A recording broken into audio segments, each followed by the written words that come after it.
Thank you so much, Varun and Saurav, for joining us today, and thank you so much to all of you who are listening to us. Of course, this session is not just on Zoom. We've also, we're streaming it live on Facebook and YouTube, uh, on Head Start as well as all our partner streams.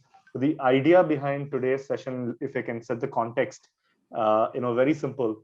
This is one sector that all of us love, right? So you can never hate it. You either build for it or you consume for it, or you consume what is being built. You can never run away from this sector, right? Healthcare, travel, these are sectors that continue to exist, forever. So with that being said, this also happened to be a sector that was severely hit last year in 2020.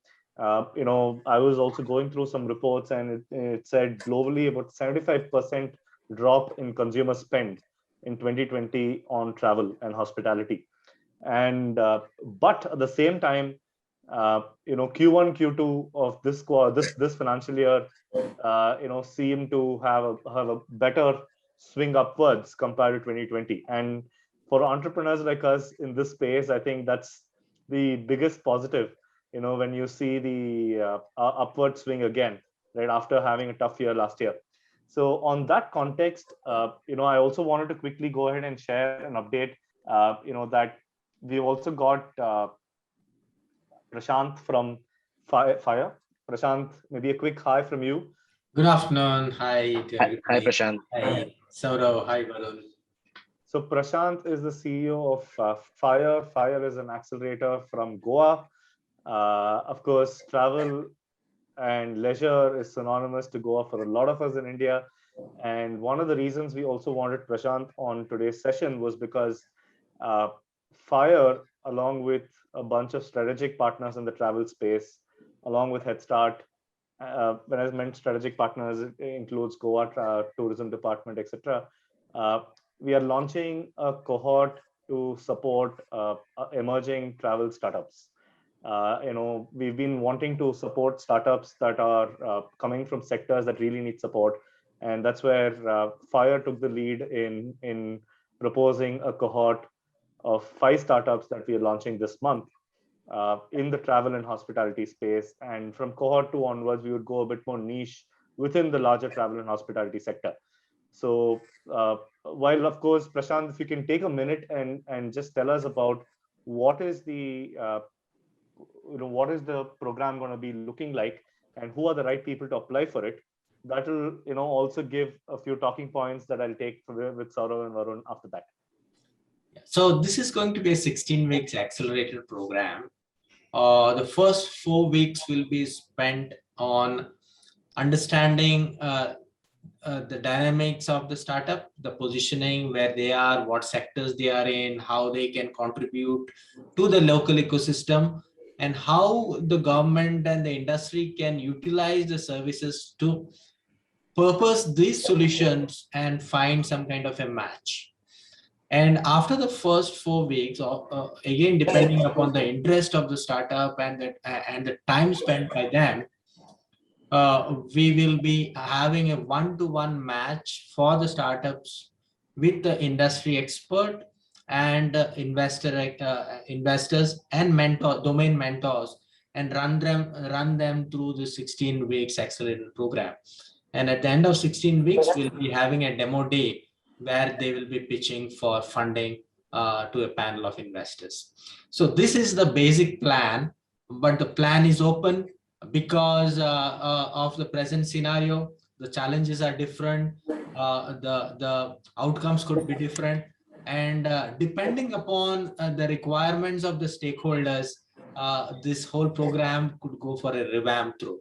So for a start, this is the plan, but I hope when we come out, we will have something which is much more powerful. Absolutely. And, all of us are in this together, Prashant.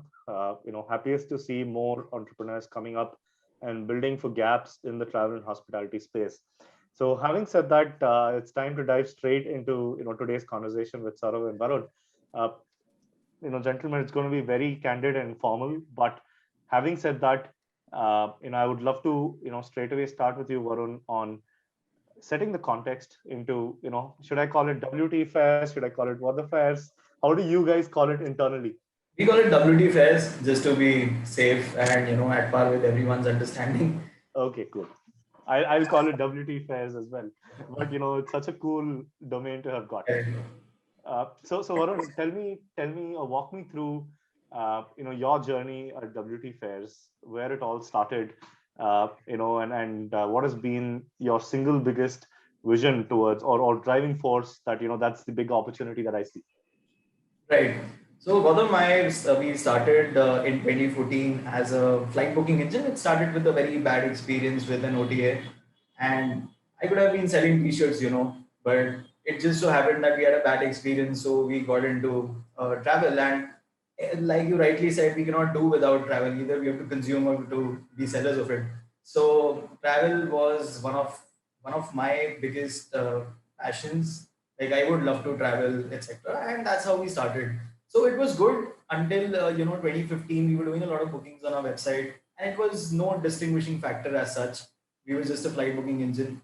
But then it started a lot of cash burn, which made us think even harder. Like, okay, what do we do now? Because we don't have funds and we are not that resourceful to go out there and capture all of the customers with the high CPAs and everything. We went back to the drawing board and started thinking what is the problem that is there in India? What is the single biggest problem? And that was flight cancellation. So we did some math and we wanted to create an insurance kind of a model where we take a very small premium and we will pay the airlines the cancellation fee on behalf of the customers. So in 2016, WT Fares became India's first website to start free flight cancellation. We were on our honeymoon, honestly, then, because we got a lot of media coverage. We got Your Story, Quint, Business Standard, you name it, we were everywhere. We had visitors to the extent of 5,000 in a day with hundreds of bookings over system, and everybody's asking, is this a scam? Is this legit? How are these guys pulling it off? And trust me, it was pure math. We wanted to just do 0-0. That was my whole aim behind this.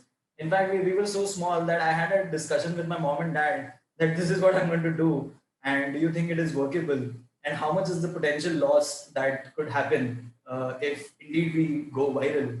So literally from home, we brought this idea and we went live, and it was a huge success. We enjoyed, we expanded. We were a team of 3, we went on to 15, and then Go Go and Make My Trip again launched the same.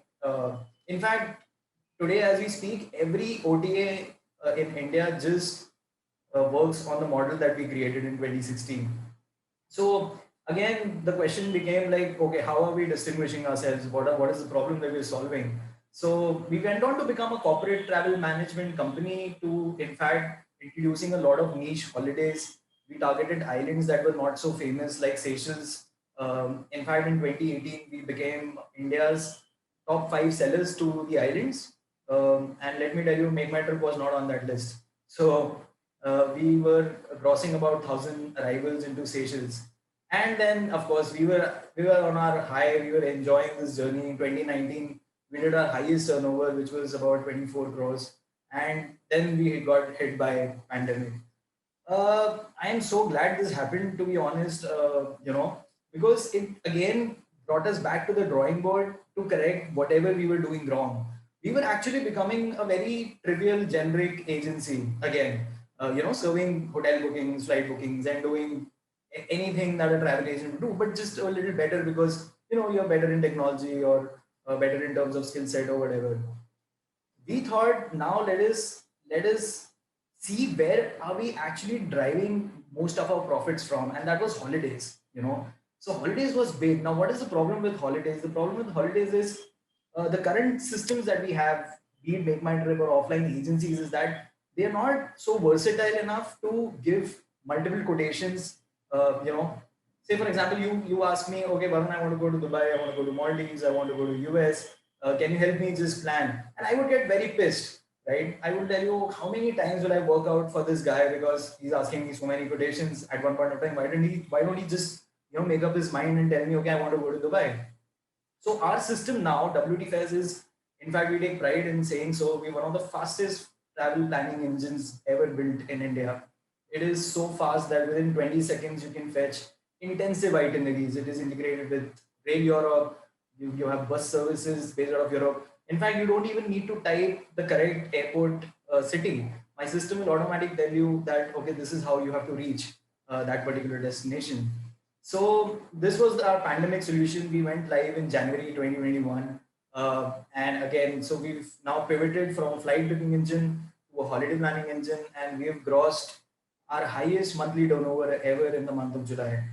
So the entire business model was pivoted once again, almost I think the third time in 7 years.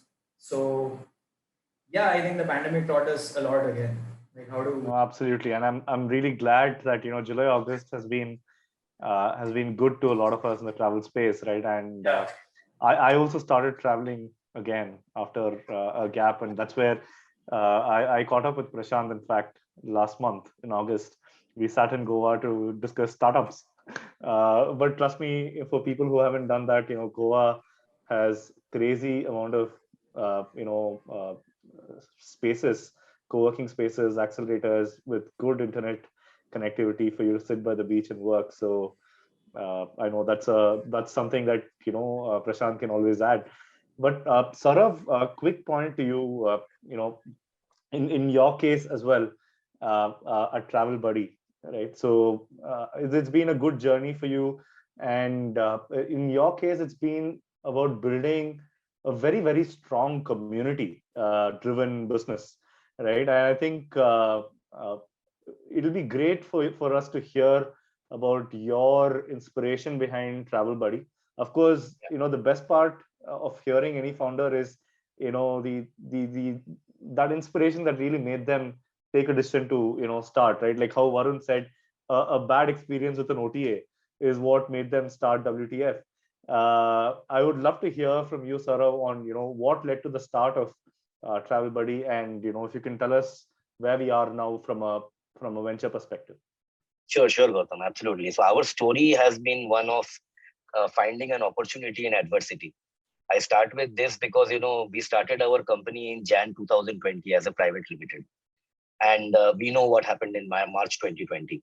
There was a pandemic which came. In fact, even further, when I left my job at Facebook on the 31st of March 2021, the second wave came on the 2nd of April. So we have literally been through two pandemics from the time we have got founded. But I think I totally agree with Varun. It actually was a great thing to happen, because otherwise we would have not become a social travel and a D2C platform, a direct to consumer platform. How it all started is a personal story, very similar to like Varun said. I was taking my dad to Vaishno Devi in 2018. It actually happened, very interesting. We were on the way on the trek to Vaishno Devi. Dad was 74 years old, and he started getting a panic attack. I don't think it was a heart attack. And he said, yeah, I'm feeling very unwell. And I got really scared because he's 74. So I started looking around, and I had full network. I had Facebook groups, I had TripAdvisor, I had everything, but I couldn't connect to a local. Yes, on Google, I can know the nearest hospital. I can know all of that, but I couldn't connect to a local. And that is when I realized that there is a market gap. And obviously, I've been in travel for 13 years with ClearTrip and Facebook. So I then went about finding a co-founder. I said, I'll definitely do it with, I'm a marketing sales guy. I want to find a guy who's a technical guy. And that's why I was lucky to find, the co-founder Vijay, who's got 20 years plus of technical expertise. We started thinking. It didn't happen in a day, Gautam. It took time. Obviously we were in corporate job. We were 40 plus guys. We are not really young folks, 20 to 30 age group, home loans on our head. So yeah, we took some time. We planned it, and we said, hey, we will do this. So essentially, that's the reason why Travel Buddy got formed.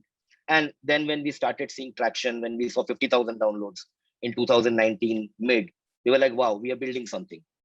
Then we took the decision to, do this full time in 2020. So essentially what Travel Buddy is for the people here, in the audience, Travel Buddy helps you find a local and plan your trip. We are basically a social travel and a direct to consumer platform. So we actually are solving two pain points for travelers globally using technology. And these two pain points are, one, the first pain point I have faced a lot in my life. You will always get ditched at the last moment by friends, when you are going for a trip. Because, they might say, Arey, plan cancel ho gaya, ye ho gaya, wo ho gaya. Especially when it's Ladakh and Spiti and those kind of. Especially Goa. Especially Goa, right? So, Travel Buddy uses smart algorithms, and we match you with travelers not just in terms of the destination date, but even in terms of behaviors, interests, demographics, all of that. Obviously, following all the security protocols and boom. The second one, actually, the pandemic helped us grow, because the second pain point is, can I connect to a local before traveling to a new destination? Now, what we realized, and we saw our users also asking this, कि वहाँ का scene क्या है? So before going anywhere, people wanted to know and talk to a local. Pre-planning became very, very important. And that's where we saw that, there was a genuine chance to actually solve these two pain points. We are solving it obviously globally, but currently 75% of our audience is from India. And yeah, slowly by slowly, we built the community. In the first wave, we saw a massive, like any other player, we saw a massive dip in numbers. We thought we are finished, but we kept building the community. And then again, around November, December 2020, the numbers started growing. But then again, in April, the second wave, it just came crashing down. But luckily, because we are a community and we are a community of, very, very sticky travel users, we currently have around 650,000 users on the Play Store. iOS has just got started. More than 100,000 active users spending more than 15 minutes on the platform daily. And all this has happened bootstrap, because we are a bootstrap company. We just got our first angel round from a few angels around 15 days back. So we have moved to the second gear. But yeah, all the growth we have got has been organic. It's been a tough journey, but yeah, pandemic taught us a lot and helped us, sharpen our narrative.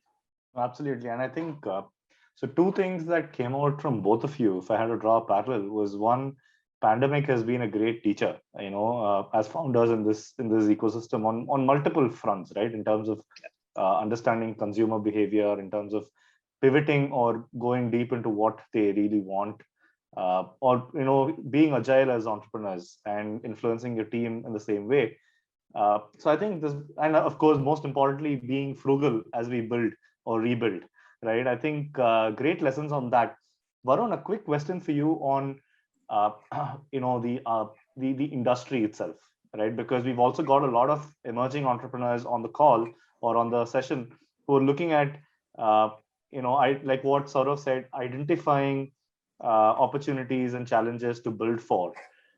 So how do you, if you had to talk about the industry itself now, in terms of how it is picking up, and what are some of the niche areas that you still believe there's a lot of opportunities for people to build, or there's a lot of need for travelers in terms of because it's all opening up. What are those top three things according to you? Right. I've said this earlier that nothing can stop travel ever, and I was proven wrong by the pandemic badly. So this industry is absolutely full of surprises. I'll tell you a very small example. With the second wave, we came out with a very innovative idea of buy now, stay later kind of deals. We spoke to hotels, we negotiated hard and told them all the advances that we were going to generate. And I thought, who would buy it? But I wanted to still try it out. And we were like we did it one hotel, 5 followed, and it did massive. In fact, when the entire country was under lockdown, we were selling like crazy. Like we did a sales of about 70-80 lakhs on just one property.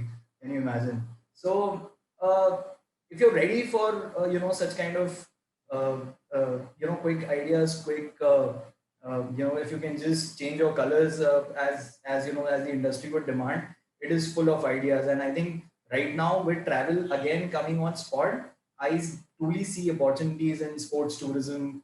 I see in local, like Saurav said, in India we've Goa ka plan banate, let's go to Goa, and then there's no agenda behind it. You've not seen the culture, you've not seen an organized event to understand what is going on in those places, right? I was in Fiji and they do a village tour. They make you eat their own food. They dance around. They play songs for you. It was mind blowing, and it was so well organized. It becomes an income for the villages. It becomes an income for the tour operators and even the guys who are actually selling those. So such kind of niche experiences, I truly feel are very few in the country today. So yeah, my biggest bet would be sports tourism and locally curated experiences. Where I truly see that there are a lot of potential advantages to get into. Absolutely, and just to add to that, Varun, from your industry, your specific use case perspective, how are you seeing the inbound and outbound? I know you do more of outbound than inbound, but how do you see the inbound and outbound happening You're talking about very specifically post-pandemic? post-pandemic, especially in the last quarter when things have opened up? Right. So India, I mean, we saw Kashmir exploding, man. Like Kashmir was one of the left out, dark regions of India which never ever got tourism attention. They've seen monumental demand, rise in demand. They're probably selling for 30,000, 40,000 a night.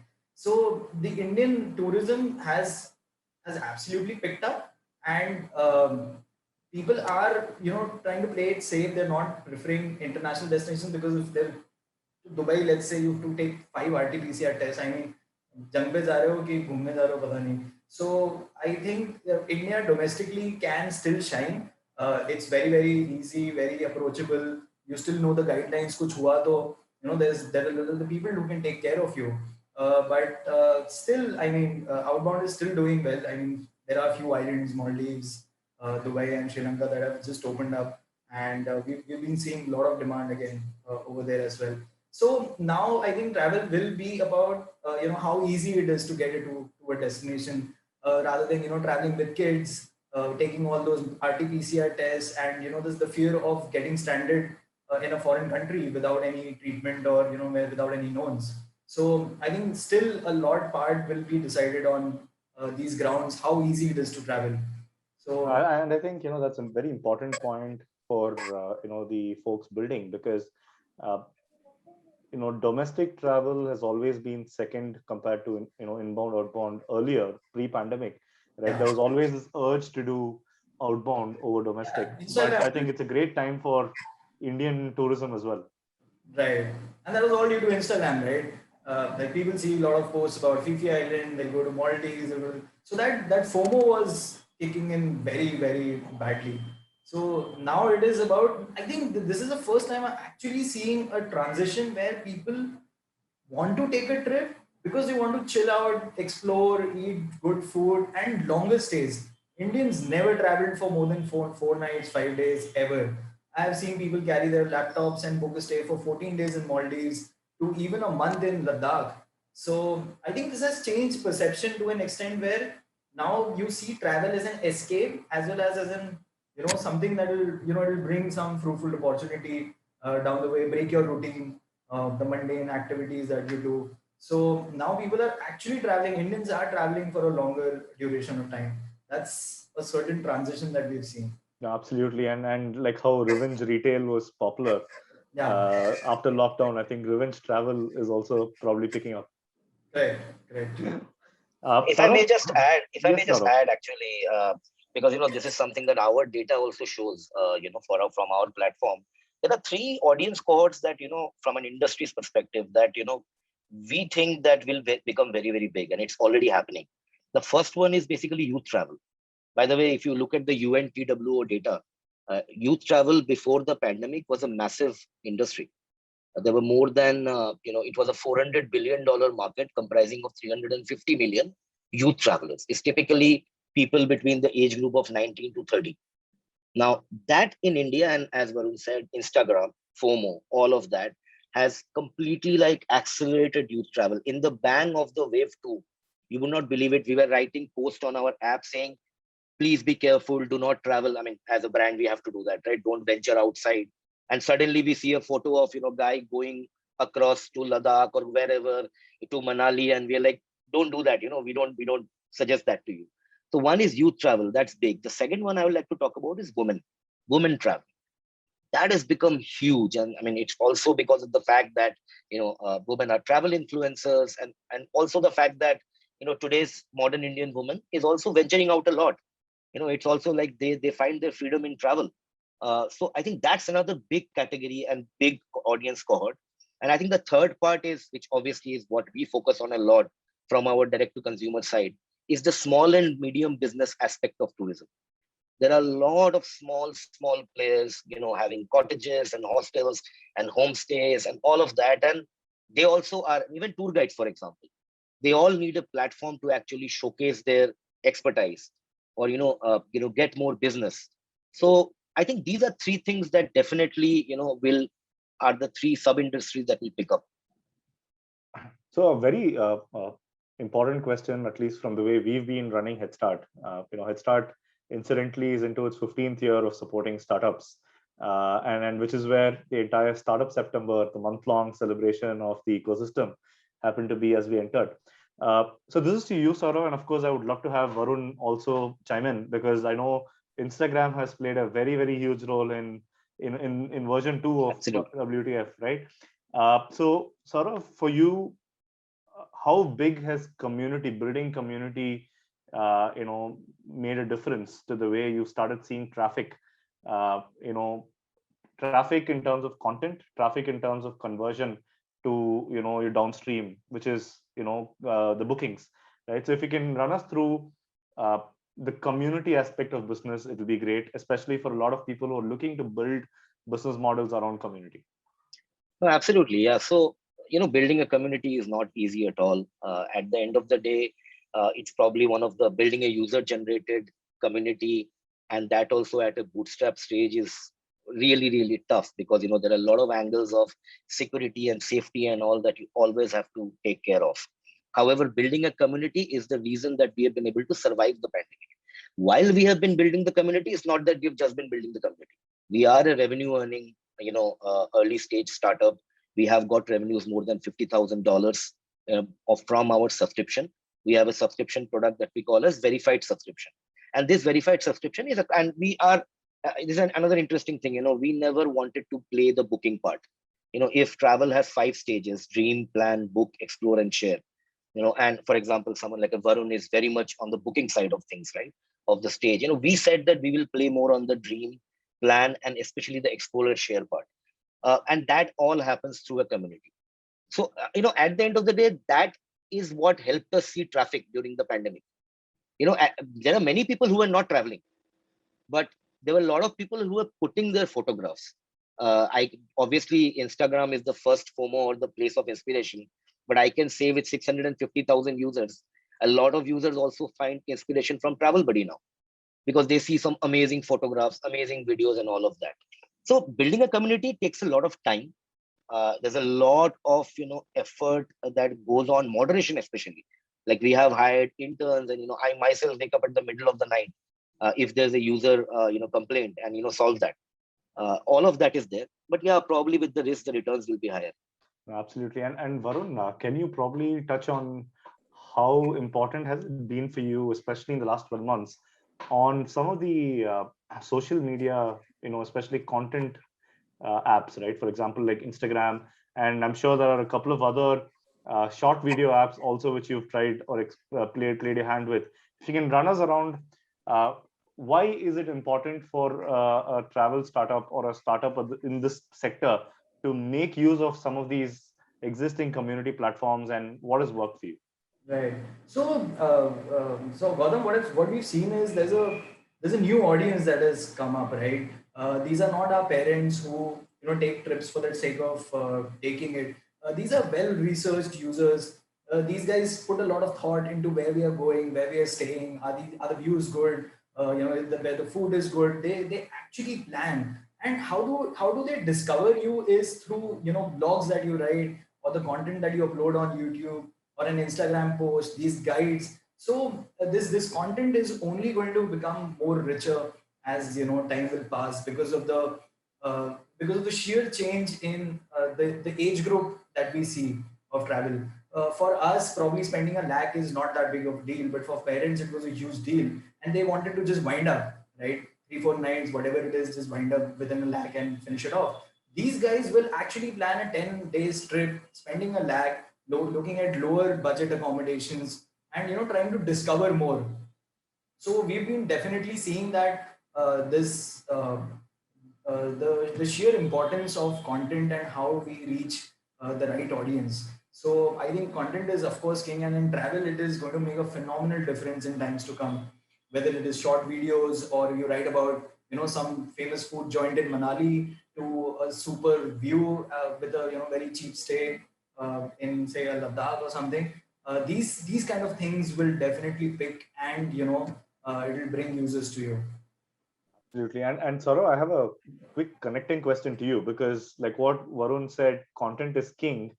You know, and you know, there's no dearth of consuming content, right? Of course, the differentiator becomes, you know, being able to create relevant as well as rich content for your users. Uh, an even bigger, you know, problem to solve for you is, how do you get the community not just to consume content but also create content over there? So how are you enabling that, sort of?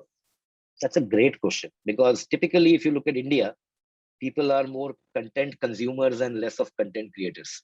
I've been a blogger for a very long time. So I've noticed this. I created an aggregator of blogs in 2012. So yes, I mean, and that's where, you know, the other social media plays a big role. If you have to make people, you know, put on Travel Buddy their content, you also have to entice them. And that's why we have a section where they put all their social media handles. You know, we do meetups, we do contest. You know, you have to play all those things together, because otherwise what happens is, typically, I've seen that women post more, men post less. Men see content more, women post more. But that's not what we want, right? We also want, you know, and now men post for different things, and these are all coming from the data that we have seen. You know, guys will post vlogs about biking trips. You know, women will post more about selfies from a, you know, that's the kind of way we have seen things happen. But you know, you have to take the help of other media, like in Instagram, for example, is a huge platform for us. My biggest platform for traffic right now is in Instagram. We have more than 11,000 followers. I have a social media manager who's doing a great job on it. And whenever we have a meetup, whenever we have a contest, we ensure that we tom about it on social media. We have a program called Brand Ambassadors. And that's the very unique thing. We are building a local expert repository by vetting, verifying, and interviewing local experts and naming them as brand ambassadors. So one of the things we say is that we'll feature you in our social channels. You know, we'll feature you not just on our app, because people also want to get featured on Instagram, because that's huge. So yeah, I mean, there are different things that we do to actually get people to post. And then if you are able to build, the last thing that I wanted to add is curated feed matters. That's very, very important. So inspiration is from Facebook. I'm an ex-Facebooker. Like, every person's feed on Travel Buddy has to be different, right? My feed has to be different. Your feed has to be different, or a, you know, XYZ person, so that, you know, you're able to see that relevant content and that inspires you to post. And you know, just a final round of questions for both of you, because you know, you've also been great, you know, entrepreneurs who've had unit economics at the top of your mind, you know, while creating business models. Uh, Many entrepreneurs here, you know, are probably at the early stage, looking at what is the most frugal way to get the product out, you know, get the consumers to give feedback and keep moving it forward. So, you know, and not necessarily wait for raising funds to, you know, get started, right? So what are your 2 cents for people who are looking to get started while solving a particular problem? You know, best way to build your MVP, test it out, your 0 to 1 journey, if you can share your 2 cents to emerging entrepreneurs here. Varun, why don't you go first? Sure. So I run a very very generic travel company. I think I should be able to answer this very well. Uh, we've been competing with the likes of people who have got large chunks of money, right? We've still survived. I think one of the biggest reason is I think it's a very big space. First of all, Mm, not Make my trip cannot do everything, or I cannot do everything. It is not going to happen. You slowly have to start distinguishing yourself. That is there. You make it your forte. You indulge so much into your product that your own customers will tell you, okay, what you have to build. So don't go so hard. Don't go all in. Of course, let us start with bits and pieces. Let's start building slowly of whatever you want to create. Have first set of user experience, then come back, then go back to the drawing room, earn profits in the meanwhile, enjoy this time. And you have to love travel, I think, to to stick to it, because it is so competitive. Like there are going to be million opportunities that are going to tell you that, what, this is cheaper, I'm not going with you, that is cheaper, I'm not going to do with you. But the only thing that distinguishes is your perseverance, and that will come only if you're passionate about doing what you're doing. So even for travel, for that matter, you have to really really stay true to the ground, and your own feedback will tell you where you have to pivot, where you have to stop, where you have to spend money or not, where you have to recruit or not. So for early stage startups, I don't think there is anything that stops you. not even a fundraise. We've been bootstrapped since forever. We sit on a large cash reserve, touch wood. But the point that I'm trying to make here is that businesses have grown without funding. Like you look at the history, the Tata's, Birlas built out of scratch, and I think that will continue. If you're good enough, you will attract funding in one form or the other. But nothing should stop you. I feel so. If you're staying true to the product, true to the idea that you believe in, you have to ensure you're doing justice to it and giving it its natural gestation to go on, right? You cannot in 3-4 months time, you cannot just quit. I think every business takes 2 years, a good gestation.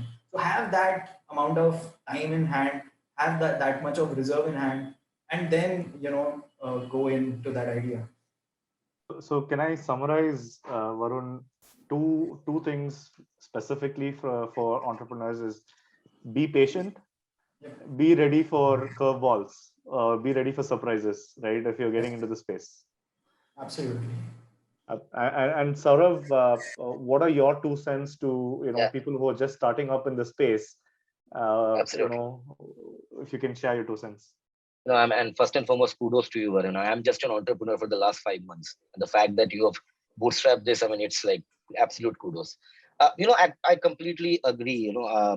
Getting users is very easy if you just put marketing monies. At the end of the day. So, and by the way, if you're a B2C app, even you can just pump in money, get those users. If they don't like your platform, they'll leave it. So first and foremost, you have to understand your funnel very clearly. It's not that paid marketing doesn't help. You have to first understand that what is my ratio of paid to organic. When we reached up to 200,000 users, now we do some kind of marketing. It is, by the way, very, very small, between 25 to 30,000 a month. So it doesn't even matter. But the fact is that we didn't put any money in the beginning. We said that whatever money we'll put from our savings, me and my co-founder, it has to be technology.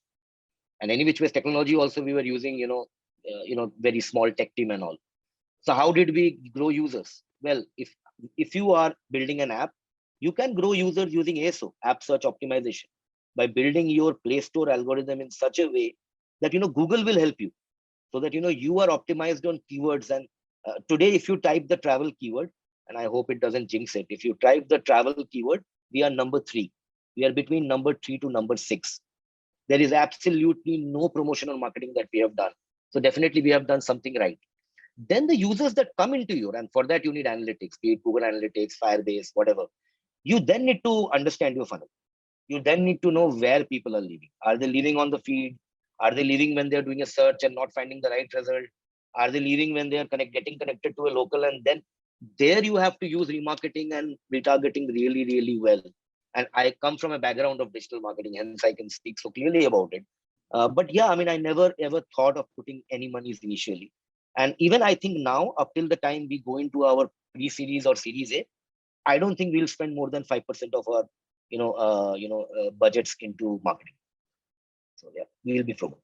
Absolutely. And just one final question to both of you, Varun and Saurav.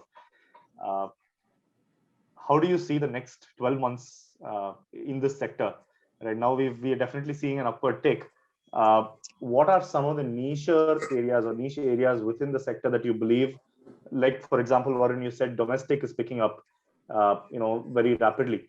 So what are some of the areas within to solve for, if you have to just put it out there for some of the aspiring entrepreneurs who can potentially even end up building it with one of you or collaborating with one of you? What are some of the niche areas that you believe is up for grabs for people to solve for? One example could be what you said. So anyone who's looking to build, very focused trips or experiences in the domestic space, like you said, going to Goa, and it's not just about doing what you've been doing all these years. It's about figuring out the side of Goa you've not seen before, right? So any quick thoughts that you believe these are micro segments within the travel sector that is up for grabs? Sure, I think the times to come will demand a lot of flexibility. So whatever you do, you have to be very flexible. You cannot be rigid. That's no way to do travel right now, because in terms of anything, right? In terms of changing your trips, cancellations, whatever. So that is one thing. Second is, if you want to develop something niche, I strongly feel India is very unorganized when it comes to tourism. If you go to, say, a Turkey, or you go to Europe, you will see very organized, professionally done. The guides are so well trained.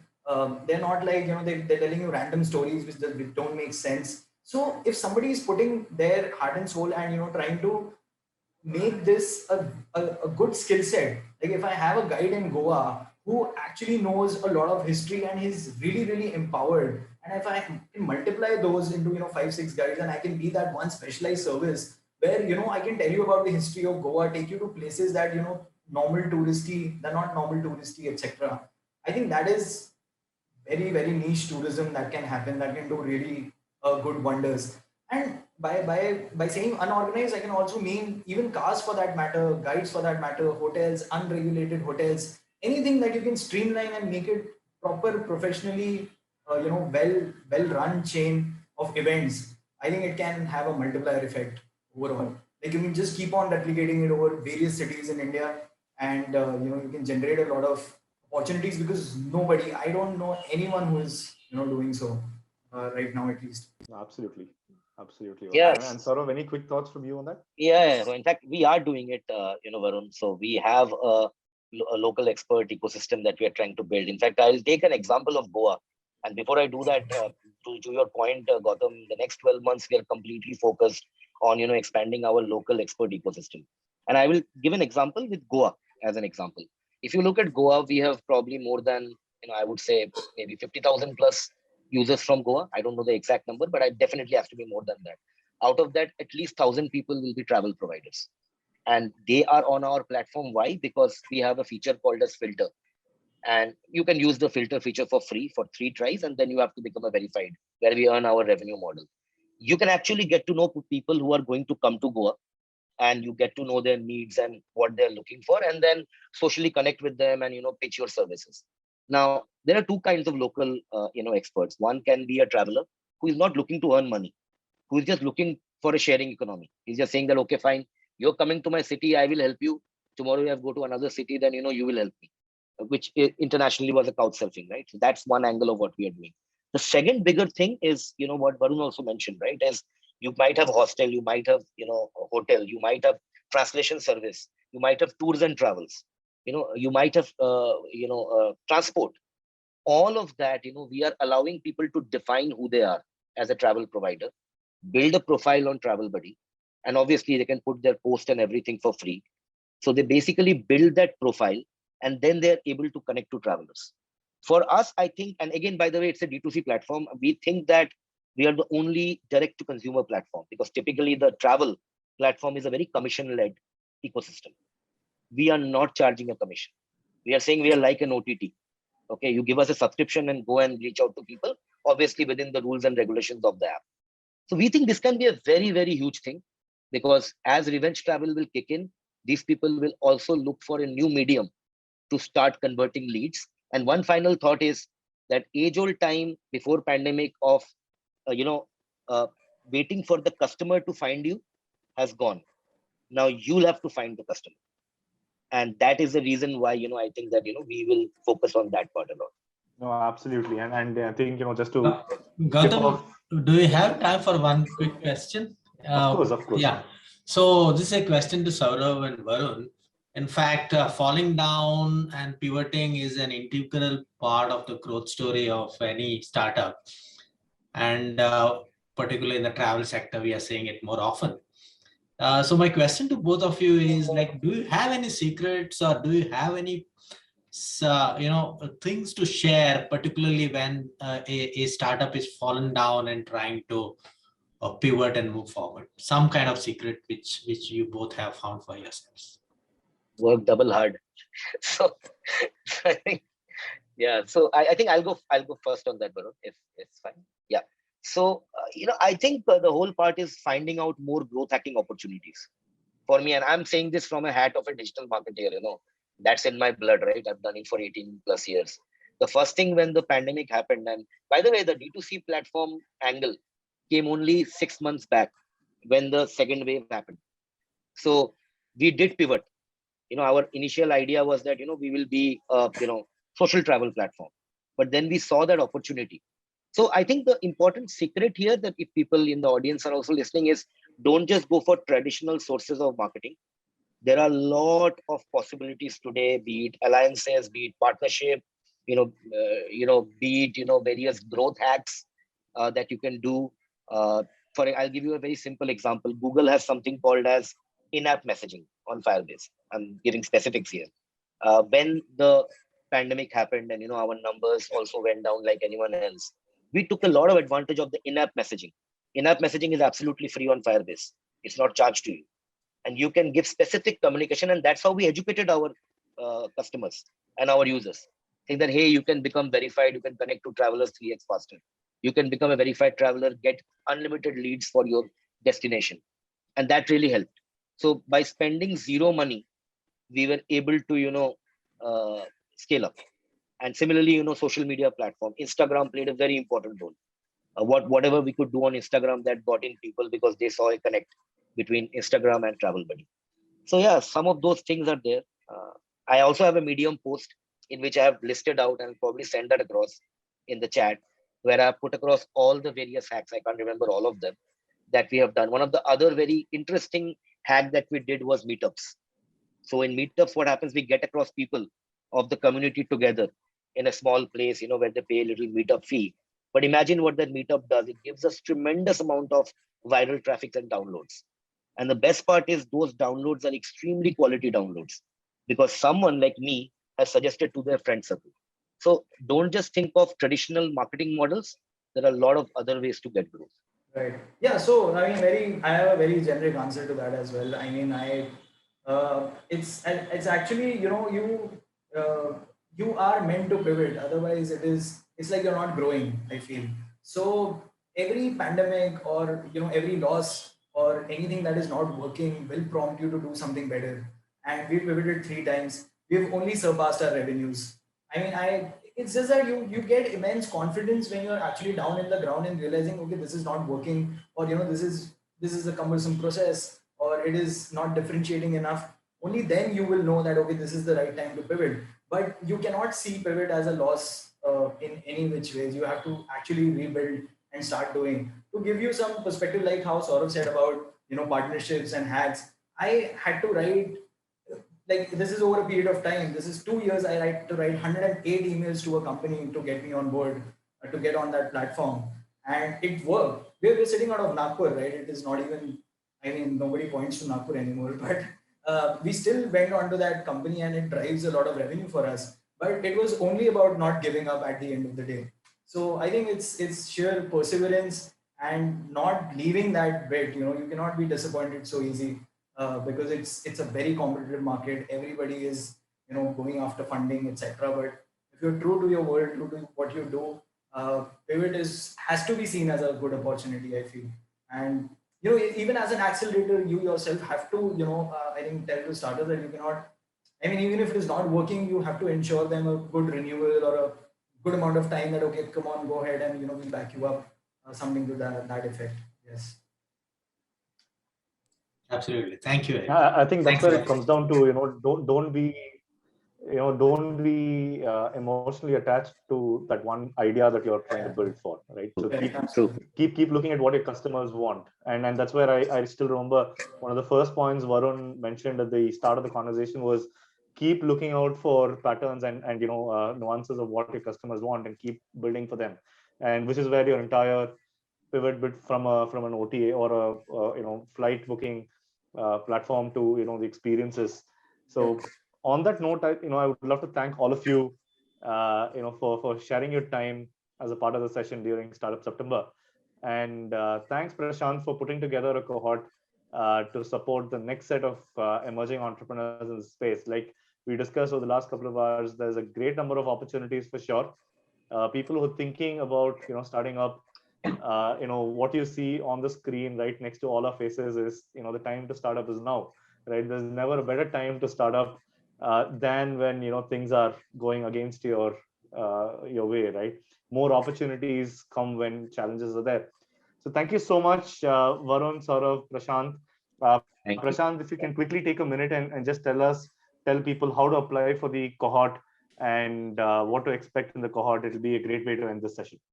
Yeah, so Mukesh has shared the link. We have to go to fire.org.in/Goa tourism accelerator 2020/ and you can apply. This is for startups who are looking to implement their project and work out in the Goan ecosystem. The industry is here to help you. The ecosystem is here to help you, and the government is here to help you. And let's see what can come out of this accelerator. So looking forward to many more startups to apply in the next 2 days, in the next 1 day. Thank you. Thank you, Gautam, for this Thank you so much, opportunity. It Arvind. was wonderful. Thank you, Gautam. Thank you. Thank you, guys. Thanks, Prashant. Thanks, Varun. Pleasure hosting. Bye, guys. Take care. Thank you so Thank much.